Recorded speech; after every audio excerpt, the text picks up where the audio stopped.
On July 2nd, Walt personally met with Ruth Shellhorn, the landscape architect, to examine the Western Road Station in Frontierland, an area so undeveloped no one had even drawn up plans for basic paving and walkways, let alone for landscaping.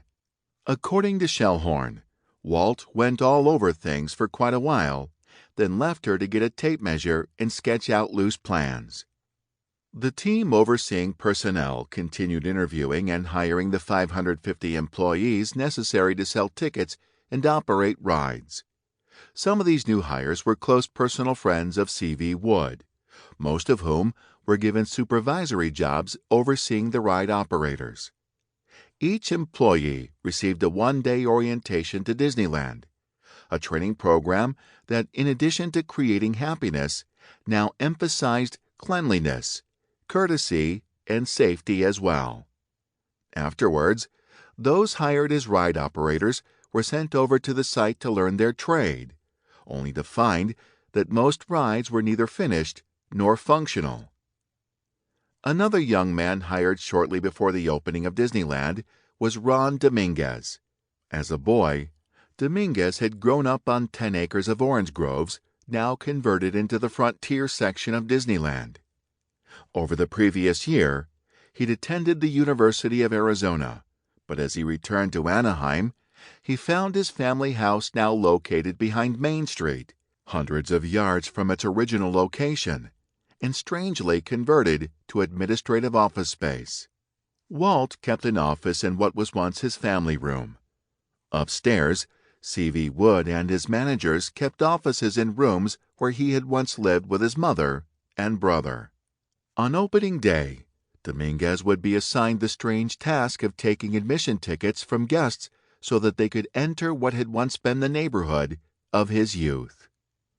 But the largest unfinished area was not inside the park. It was, instead, the land earmarked for the parking lot.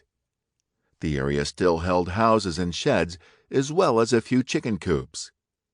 One of the abandoned houses had been used as a construction office, while another was simply empty. Regardless, they all needed to be moved or torn down before the park could open. But rather than use a bulldozer or wrecking ball to tear down the unwanted structures, a crew member suggested that they have a house-wrecking party. As one Disneyland employee recalls, Woody approved, with the thought that it might be a good way to release some tensions before the final pre-opening push. But Woody's motivation was larger than that. He quickly seized on this opportunity to solve a problem much more complicated than the unfinished parking lot. After a 14-hour workday, an exhausted C.V. Wood and Earl Shelton took about 50 men from the construction crew to the area just outside Disneyland.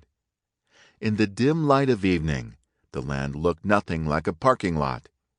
The unpaved ground was still dotted with orange trees and farm structures.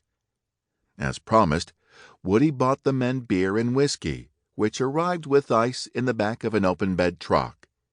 While the men were getting liquored up, Woody told Shelton that it wouldn't be the end of the world if one of the farmhouses accidentally caught on fire, knowing that the Anaheim Fire Department was too far from the construction site to save any burning structures. The land needed to be completely cleared, he repeated, and this might be an easy way to accomplish it. Besides, at least one house still had a homeowner's insurance policy, a house that he then pointed out to Shelton.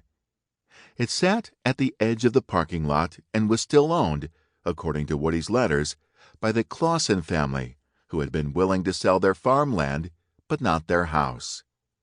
Woody dipped his head in a knowing way to let Shelton know the importance of this task.